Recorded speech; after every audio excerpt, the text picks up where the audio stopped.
Shalom jemaat Tuhan, kita bersyukur masih bisa membangun mezbah keluarga. Kita akan belajar firman Tuhan, namun sebelumnya kita berdoa. Tuhan, kami berterima kasih karena masih diberi kesempatan oleh Tuhan untuk bisa belajar firman Tuhan. Roh Kudus, tolong kami untuk bisa mengerti apa yang menjadi isi hati Tuhan bagi kami. Bicaralah Tuhan, kami siap untuk mendengar. Dalam nama Tuhan Yesus kami berdoa. Amin. Firman Tuhan terambil dari 1 Raja-Raja pasal 15 ayat 11 dan 2 Tawarik pasal 15 ayat 8. Namun saya berharap jemaat akan membaca seluruh pasal 15. Saya akan baca terlebih dahulu dari 1 Raja-Raja pasal 15 ayat 11. Asa melakukan apa yang benar di mata Tuhan seperti Daud bapa leluhurnya. 2 Tawarik 15 ayat 8. Ketika Asa mendengar perkataan nubuat yang diucapkan oleh Nabi Asaria bin Oded itu, ia menguatkan hatinya dan menyingkirkan dewa-dewa kejijikan dari seluruh tanah Yehuda dan Benyamin dan dari kota-kota yang direbutnya di pegunungan Efraim.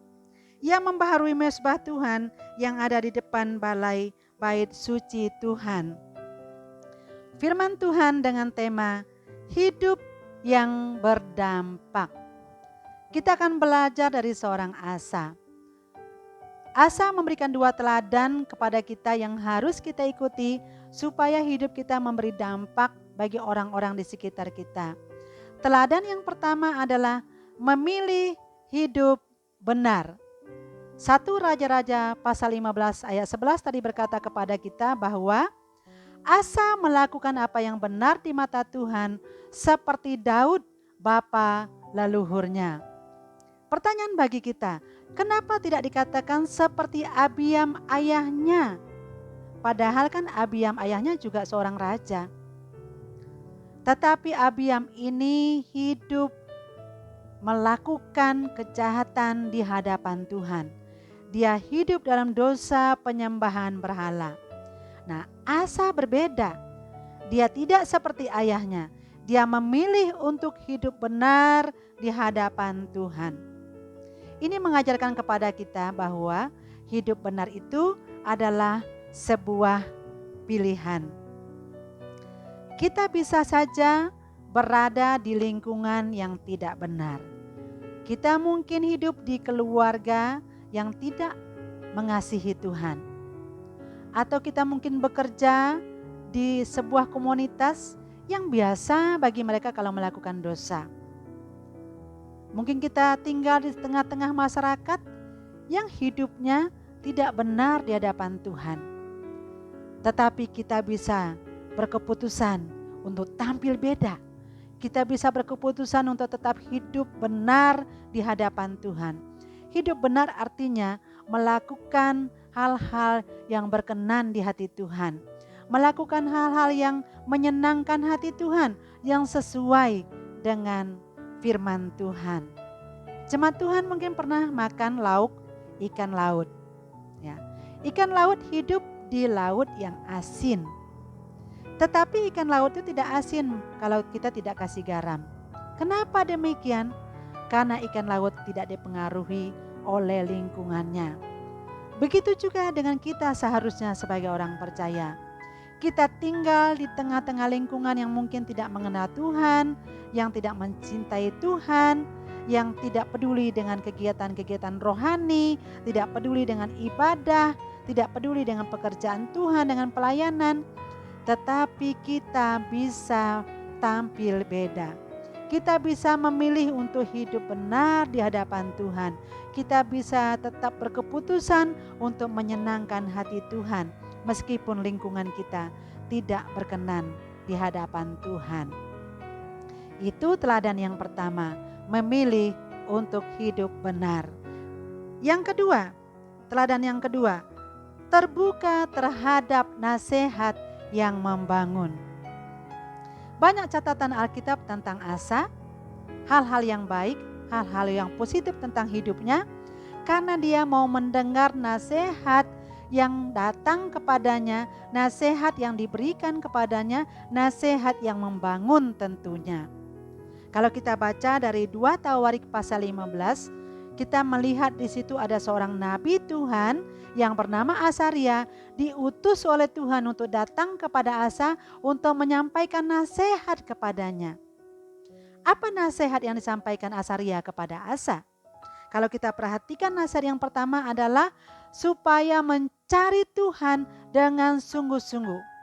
Jangan tinggalkan Tuhan. Cari Tuhan dengan sungguh-sungguh. Yang kedua, supaya kuatkan hati dan jangan lemah semangat.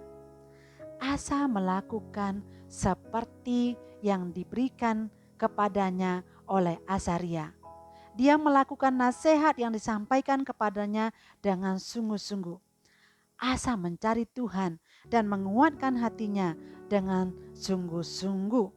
Bahkan Alkitab mencatat, Asa memiliki hati yang berpaut kepada Tuhan. Itu sebabnya Tuhan memakai kehidupannya luar biasa menjadi berkat bagi bangsanya. Selama 41 tahun dia diizinkan Tuhan untuk memimpin bangsa Israel. Banyak sekali perkara-perkara yang dia lakukan. Dia mengadakan kebangunan rohani besar-besaran. Dia merobohkan tiang-tiang berhala. Dia mengajak bangsanya untuk mencari Tuhan yang benar. Padahal 2 Tawarik 15 ayat 3 mencatat bahwa lama sekali bangsa Israel hidup tanpa Allah yang benar, tanpa pengajaran imam, tanpa hukum yang mengatur mereka. Padahal Amsal 29 ayat 18 berkata kepada kita, bila tidak ada wahyu, liarlah rakyat. Berbahagialah orang yang berpegang pada hukum. Bayangkan, bangsa Israel begitu lama tidak ada Allah yang benar. Tidak ada pengajaran imam, tidak ada hukum yang mengatur mereka. Mereka hidup begitu gelap, jauh dari Tuhan. Mereka hidup sesuka hati mereka dan mereka menyembah berhala. Selama itu juga mereka mengalami tekanan yang sangat berat. Ayat 5 dan 6 berkata, pada zaman itu tidak dapat orang pergi dan pulang dengan selamat karena terdapat kekacauan yang sangat besar. Bangsa menghancurkan bangsa, kota menghancurkan kota. Keadaan yang begitu menakutkan, keadaan yang begitu mencekam, sehingga kalau orang keluar rumah, hampir pasti dia mati, terbunuh. Begitu menakutkan, begitu mencekam, situasi yang begitu mengerikan. Tetapi perhatikan baik-baik, ketika seorang Asa bangkit dan mengadakan pembaharuan serta membawa seluruh bangsa untuk mencari Tuhan, maka Tuhan mengadakan pemulihan yang luar biasa. Tuhan mengaruniakan keamanan di segala penjuru. Luar biasa, luar biasa ketika kita mencari Tuhan dengan sungguh-sungguh. Mencari Tuhan dengan sungguh-sungguh dalam situasi yang sulit, maka Tuhan akan berperkara. Yang penting bagi kita adalah melakukan bagian kita, dan Tuhan akan melakukan bagiannya. Jika Tuhan melakukan bagiannya, maka ada perkara-perkara ajaib yang akan Dia kerjakan. Saat ini mungkin kita sedang dalam situasi sulit, masih mengalami dampak dari pandemi yang sudah mewabah selama kurang lebih 1 tahun lebih ya. Mungkin masih ada dampaknya dalam kehidupan kita. Ada yang mungkin bergumul dengan kesehatannya karena terkonfirmasi, harus isolasi, harus jauh dari keluarga. Tentu hal ini tidak enak ya. Sangat menyedihkan di mana kita tidak bisa bersekutu dengan keluarga. Dan mungkin kita sedang bergumul dengan ekonomi juga. Ekonomi kita mungkin sedang sulit. Mungkin juga ada jemaat yang sedang bergumul dengan masalah keluarga, masalah pekerjaan. Tapi ingat, seberat apapun persoalan kita, seberat apapun masalah kita, cari Tuhan. Karena Tuhan bisa memberikan jalan keluar kepada kita. Tuhan bisa memberikan pertolongan kepada kita. Tuhan selalu punya cara untuk bisa menolong kita. Cari Tuhan dengan sungguh-sungguh. Biarlah situasi yang sulit itu membuat kita untuk sungguh-sungguh mengandalkan Tuhan.